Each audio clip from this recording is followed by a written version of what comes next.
Hey folks, welcome to the channel. Just going to make it a short video. Just wanted to share a couple of things with you while I'm tweaking my system. As you can see, I'm not in full screen because I'm trying to stress out my processor and GPU a little bit. Been doing some testing and had a couple of lockups earlier in the game, and I stressed out the CPU a little bit with some benchmarking outside of the sim, and now I'm attempting to stress the machine out a little bit, so you get an idea of my temps right now, basically, and some of my settings here that I've got on this GT1080. So wanted to just put it out there so you can actually see what's going on with some of the load and temps. The reason I'm making this video is basically because 2 weeks ago I initialized my FTX Central interface to see what was going on with Orbx, just to make sure I wasn't behind on any updates. And I had noticed that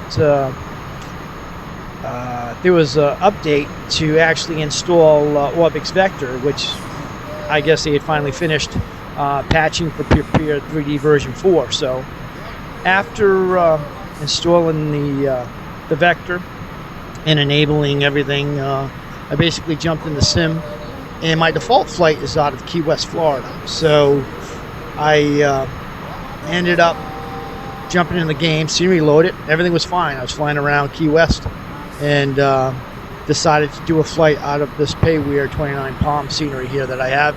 You guys can find it online. You can also find it in the description of this video. It's a nice little airport. It's well done. So I loaded up the flight and scenery loaded, and next thing you know, I'm in the cockpit, and I was actually facing that way, and where you see the people walking in that truck, there was a giant 300-foot wall. All the elevation was wrong.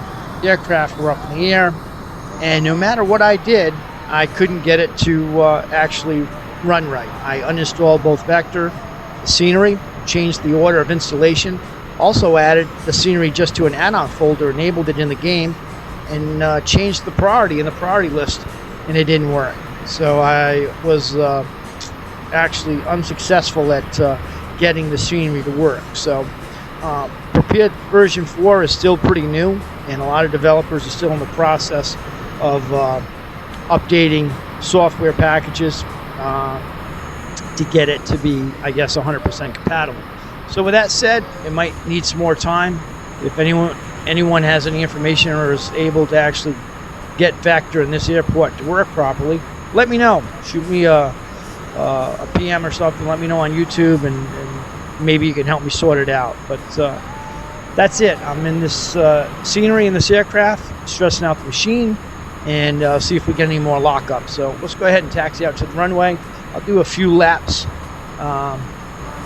around the airport, show you guys a little bit of this basic scenery if you haven't seen it, and then we'll land, and maybe I'll jump in a helicopter. I want to keep this video short. So as you can see, I've got my afterburner running, and you can see my settings on the right, and some of my other information on the left, and on the bottom right is my core temp. So you're looking at what's going on with that as we play. So this aircraft should be ready. Let's go ahead. I just got to do a couple of things, release the brakes, and that's it. We'll taxi out. So I'm also in widescreen view within the options of Prepar3D. Sometimes when I'm doing carry ops, I'll uncheck that so I can see, I guess, a little closer, a little clearer, and further out by being closer to the cockpit and the HUD. But normally when I'm just flying around and trying to enjoy the scenery and having a wider view so I can see more, I keep the wide view. I had a couple of comments on the videos about my head panning, moving my head around too much and either making people nauseous or just ruining the video. So I ended up turning down my track IR speed a little bit to help out, and we'll see how that is. I'll just try to make it more of a conscious effort to keep spinning my head around. I am flying an aircraft in this virtual world, so I mean, your head is supposed to be on a swivel, but for you guys that are wondering, this aircraft is the Blue Angels modified F-18. It's really nice. I had to do a few tweaks to get some MFD functionality in it. The cockpit's not very clickable, but it's really a nice F18, even though it's a C. It'll be a long time before I think we see a payware version, maybe Milviz or something like that, but I don't think we're going to see anything too soon from anyone. Kind of looking forward to the new P47D that's going to be coming down the pipeline quick by, I don't know if it's Just Flight or whoever, but I love that bubble cannon P47. So anyways, what's been going on? Not a lot. Taking care of this World War II vet, riding my motorcycle, staying out of trouble, and trying to help people get along in their life as people have helped me in the past. And sometimes you just need a break from everything to do your hobbies or have some time in your own head. Most people don't get that, but I have the opportunity to do it, and I try to do it as much as I can. So I think when you're a military guy, you don't get a lot of time to yourself. You're always doing something, somewhere, for someone else. And I appreciate my personal time. It means a lot to me, so I'm sharing a little bit of that with you today. It's raining, it's humid, it's shitty, and that's just how it is. Planning on going away here, take a little time at the Cape, and I might go up to maybe Maine. Here coming up. And I actually took my computer apart today and did some cleaning. There's some traffic down there, tractor trailer back at the airport, and it was kind of dusty, so I kind of went through the system a little bit. Initially, when I had those two lockups, one was a lockup that went back to death screen while I was in the game, and then the second one, maybe it was three. The second one was the same thing, and the third one was basically a hard lockup. So I had to restart the computer, and then I said, you know what? It's been a while since we've gone through the system physically to look at the components.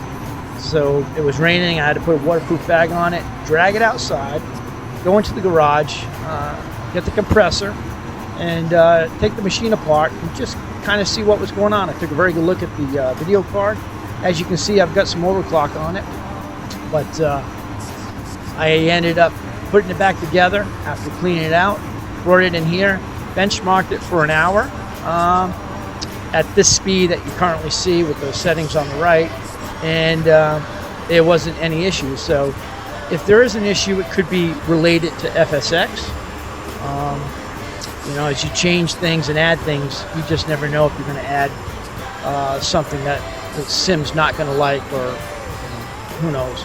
But, normally it's been, I would say, 7 to 10 minutes before the system actually crashed. So as you can see, I got music playing, my desktop is showing, and we're flying the F-18 fast mover. So it's pushing the system a little bit. I can see the max temp right now on Core 2 or Core 1 at 81. I'm happy with that. You can see I've got the processor at 4.6, and she's been fine. I haven't had any issues with it, so let's just hope that it stays this way. So let's think what's going on. Well, I ended up selling my car, the second Genesis Track 3.8. I finally sold it a couple weeks ago and bought myself a truck.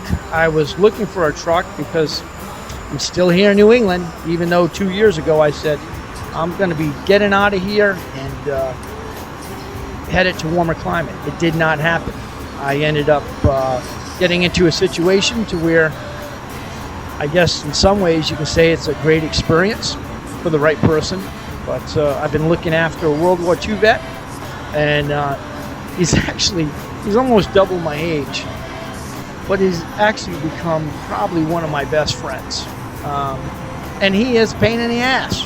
I think all your friends are a pain in the ass at some point. I know I am, but I don't know. It's just kind of a strange thing. I've had a lot of different types of people in my life, and most of them were good people. It's been some people I could live without seeing again, I guess. But I intended on moving out west or something at some point, and it didn't happen. A nice view of the airport for you guys folks. But now it's one of those situations to where I'm here, and you never know what the winter's going to bring. And with these Genesis Track 3.8s, they are I'm getting a little slow. You know, they're not a good car at all in any kind of weather as far as cold, ice, or snow. It's a rear-wheel drive car. It's light in the ass end and makes good horsepower. Great cars. I can't say anything really negative about them except that they are terrible in the snow. And you know, by staying here, I just couldn't dread another winter of not having wheels when I wanted to get out of the house or I needed to get something or go somewhere. So I went looking for a couple of trucks, and I wanted a Tacoma. That was one of my choices. And of course the Fords. I've never been a Chevy guy. I shouldn't say I've never been a Chevy guy. I never owned a Chevy truck, but my family and friends have had lots of Fords, and the new ones are really nice. I like the shape. So I drove a Tacoma, and it was a, you know, super cab, and it was nice. It's actually at a Ford dealership. This is how it all worked out. They actually had a leftover, I should say a used one, with like 2,500 miles on this Tacoma, and it was stunning. It was beautiful. And I turned around and got in it with the sales guy and realized that even though it was a super cab, it was tight as hell in there. He was a big guy and I'm a medium guy, but we were almost sitting practically on top of each other. And I said, wow, for the money, if I'm going to get a truck, I want some space. So I finished the test drive and basically did some research on the Fords and found an engine I liked that was from the research, from talking to a friend of mine and researching the net, was a kick-ass motor, and ended up picking up a full-size F-150 with all the things that I wanted. So pretty happy about it. You know, they're basically like cars now, like luxury cars with a lot of space in the back. So anyways, okay, so that's it. I'm happy about that. And my World War II vet, Remy, loves the shit out of it because he can get in it. Doesn't feel like he's sitting on the ground. Okay, here we go. We are going, looks like another dust storm coming in. It is. We're going to land, and maybe I can post this video here shortly. Maybe I can jump in a helicopter real quick, and I'll show you guys the Area 51 H64D. There's a couple of them out there. Alpha Sim has their old one, which is still exceptional. But if you guys are interested in helicopters, maybe the Area 51 developers have something you might like. They have quite a few. You know, they're not super high end, but they're not low end, and they're very enjoyable to fly. All right, this is it. We're going to slow down and get this aircraft configured for touchdown. So that's it. 29 Palms. Got a dust storm out there. Also, I had one complaint of someone saying, you know, why are you making videos and playing music in the background? Well, it's a very simple answer for that. Because I fucking want to. That's why. So if you get on a video and you don't like the music, well, I don't know what the hell to tell you. Find another video. So I fly to enjoy my time, not your fucking time. So short and sweet and to the point. All right. Pardon my French, guys, but that shit goes right up your ass. Like, I'm making a video for your liking? I don't think so. I don't care about your likes. I mean, you're not feeding me, buddy. I can tell you that. All right. Slow down, and we'll extend a little bit. So we're looking good. Temperature's looking good. Max temperature on core 1 is 82, and I like that with the overclock. Temperature on the GPU at this setting is 78. I'm pretty impressed with that. Max is 81, as you can see. So let's go ahead, get flaps down, gears down. I'm going to come around and grab a little bit of elevation, or I should say maybe a little bit of altitude. But we're right around 200 knots. Make a nice little landing. And then I'll swap out the aircraft again and run away, and we'll get in a patch and just fly around the mountains for a second. Come back to the airport and I'll load up this video. All right, 201. Okay, gear down, 3 green. Flaps down. I'm not in full screen, so it's a little different, you know, when you're trying to land. It's you guys know what I mean. Just it has a different feel as far as your eye point and your view distance. So I don't know if I'll mess this up or not, but I'm getting a little slow. I'm getting a little low. Red, you dead, they say. Oh.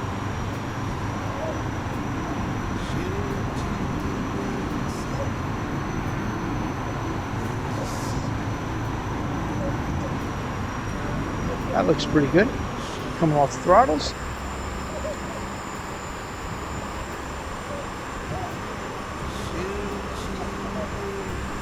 There we go. We're down. Not too bad, almost on the line, but it's pretty different when you're not in full screen. You'll also notice that this aircraft, compared to the Captain Sim one and the one that was default FSX, as soon as you touch the brakes, she skidded off the runway. And the guys that developed this aircraft over at the Blue Angels website, and you can find that in one of my videos, there is a link. They did a real nice job with this aircraft. So, like I said, it wasn't developed for Prepar3D version 4.0. None of the MFDs worked, and there were some handling characteristics, but if you like to tinker and take stuff apart, I have to admit that's what I did to get it to where I wanted to get. So let's go ahead. I don't know what's going on, but we didn't have the blue screen. Temperatures look good. 83 down here on core 1. I can live with that. And 82. I basically have, you know, I have fan speed. I had it running at around 85, enforced 85%, but I changed it. I'm letting the GPU actually feel what it wants to do with it. And, I just didn't go max with the core either. I went plus 90, but let's go ahead and grab a helicopter and we'll see what's going on. We're gonna go. Who makes that? What I say? Area 51. I'm sorry. Yeah, that's what I'm looking for. And I'll go to vehicle. That looks good to me. Okay. And let's go ahead and just see what happens. There we go. We got some torque. I think we're ready to go. Good left, good right. All right. Reset my altimeter. Difference between this aircraft and the Alpha Sim one, guys, is that the textures, I think, are more up to date with this aircraft. So I still fly and still have the Alpha Sim stuff. All the helicopters in my sim, I still enjoy flying all of them. Alpha Sim was one of those companies that made very unique aircraft for the right price, and it was a tight community for a long time there. And then, you know, like anything else, people change, things change, and time marches on. So I don't see many of the Alpha Sim guys around, but when I did fly with those guys, even the developers, I learned a lot from all of them, and I do miss them. So we're going to head out over these mountains, and we'll come back, and hopefully I won't have a blue screen, knock on wood, and I can upload a video and then skedaddle and go get some chow. So been keeping a low pro from everybody for the last few days or so. I've been edgy, and you know, you get like that, and you just end up running around too much, doing certain things. And you know, for some people it's okay, they can do it all day long, that's their thing, I don't blame them. But I like to give a lot for a while. I'm over speed, and that's what you're hearing, guys. But then I also need to, you know, step back and take a break from, you know, the bullshit. So can't really tell where the scenery for 29 Palms, you know, begins and ends. You know what I mean? It's so well done. But you know, I have basically, you guys know, I have Orbx Global base in here, and you know, until I can figure out what's going on with Orbx Vector, you know, we're just going to have to wait, because I mean, as much as I like Orbx Vector, it's not a necessity when it starts to have compatibility issues as far as elevation changes with my payware scenery. So anyways, I'm going to clear these mountains.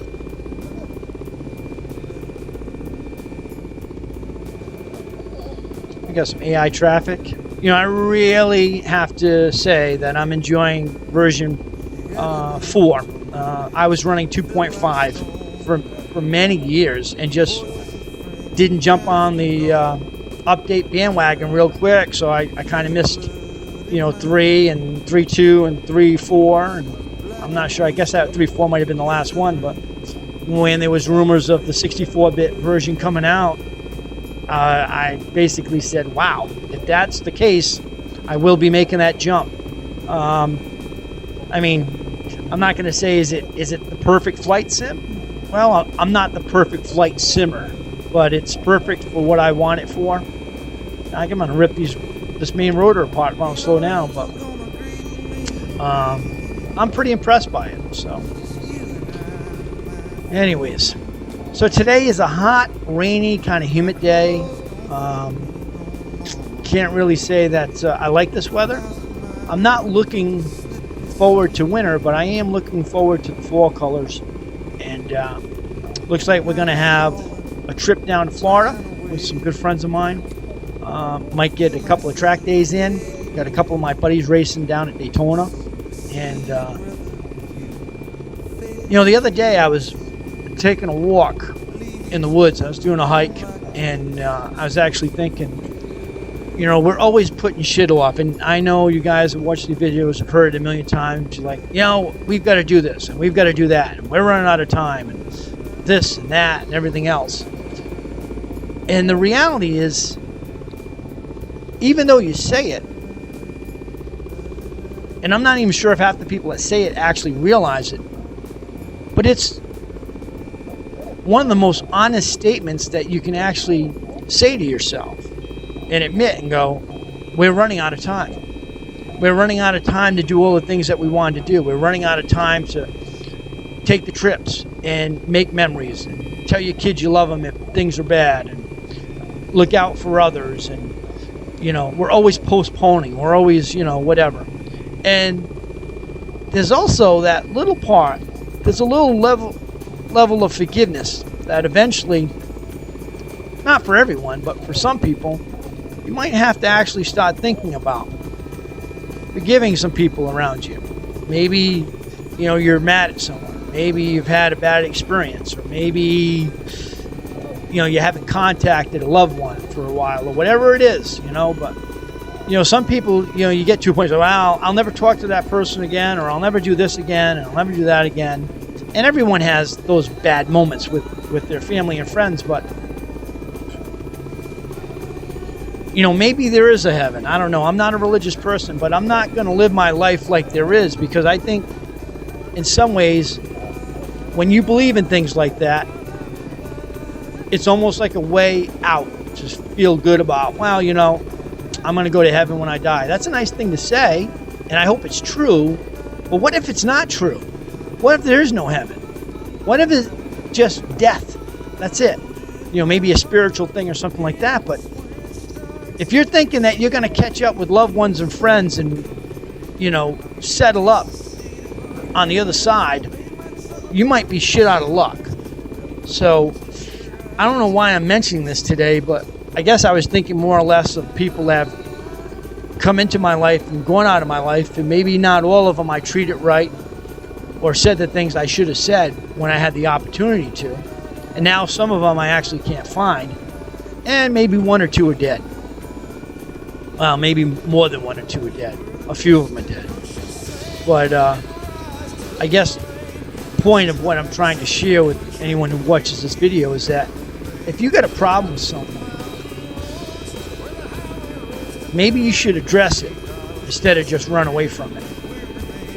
And try to see things through other people's eyes, as opposed to what you think they should have did because you're you. It's kind of like maybe you could turn that around and say, well, maybe I didn't do what they did because I'm not them. Does that make sense to you? If it doesn't, sit down, have a beer, and think about what I just said. You know?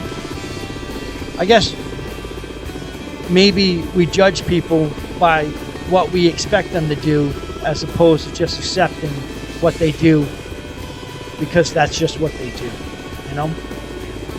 I guess if I knew that little trick a long time ago, I might have been able to fix a few things. Maybe not, I don't know. But I would have had some more weapons at my fucking disposal, I'll tell you that.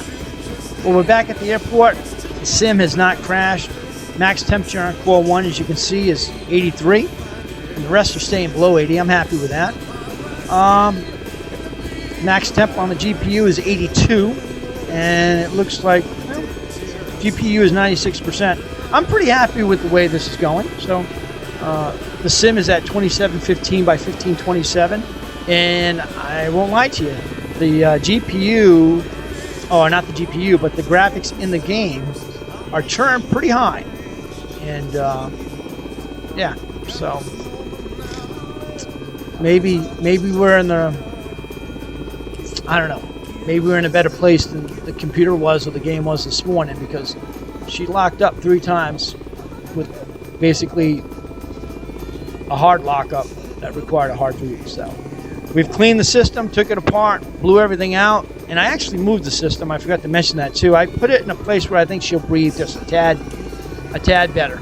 So anyways, that's about it.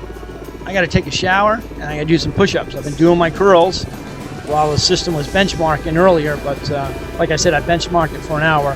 I did a lot of curls, but I didn't do any push-ups, and I did some flutter kicks too in between the curls, but got to do some push-ups, and then we can figure out what we're going to do. So all right, that's it. Long enough video. I'll go ahead and slow it down. See if I can just land this on the end of the runway. And hope you enjoyed the video. I hope everyone is doing fine. Everyone's being safe, treating each other with respect. So remember that, you guys and gals that want respect, you got to give respect. Not when you feel like it. That's not how it works. You know what I mean? Unless you're just a friggin' asshole. You can live with that too, but just food for thought, my friends. Food for thought. All right, let's go ahead and make it happen. We'll go ahead and go to full screen for the landing.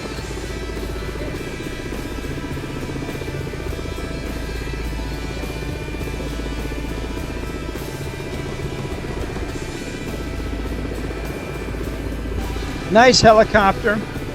Been a long time since I've been in a helicopter making a video. It's been a few weeks at least. This part of that scenery, that tractor trailer goes up and down. It's definitely not centerline.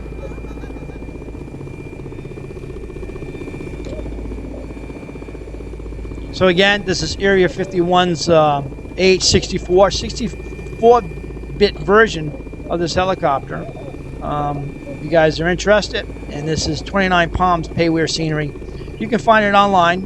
Like I said again, the whole point of this video was that when I installed Vector, I had this scenery already in, but when I installed Vector, this airport was destroyed as far as elevation goes, and it just was not, you know, oh, I want to do something. It just wasn't fixable. I couldn't fix it. So let's just see if I can just make a little Hollywood movie here.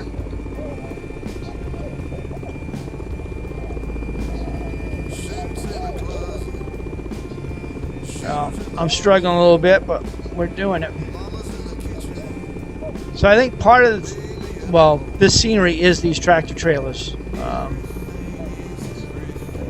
I used to be able to fly a helicopter a lot better than this in the sim, but it's been a long time. I'll hit these wires. All right, let's go ahead and land. I'm making this way too long. Look out, folks. I'm gonna come in and make a dust storm on you.